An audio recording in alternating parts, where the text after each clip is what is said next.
మా అమ్మలా ఉండు, మా అక్కలా ఉండు అని పోల్చకండి. అలాగే నువ్వు అలా బయట వాళ్ళు చూడు ఎంత అందంగా ఉన్నారో, బయట వాళ్ళు చూడు ఎలా శారీ కట్టుకుంటున్నారో, వాళ్ళు ఎంత అద్భుతంగా ఉన్నారనేది కూడా దయచేసి అనద్దు.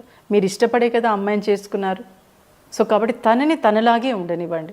అమ్మలా కూరలు చేయలేదు, నాన్న అక్కలా చేయలేదని కూడా అనద్దు.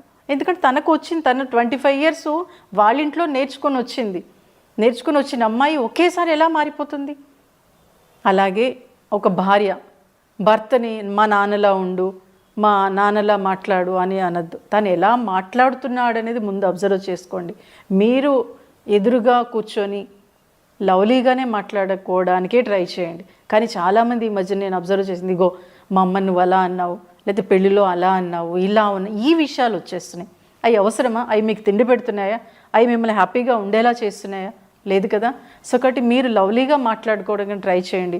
భర్త ఆఫీస్ నుంచి రాగానే భారీ భుజం తడుతూ ఏ తిన్నావా, లేకపోతే కాఫీ తాగుదామా అని లవ్లీగా అడగండి.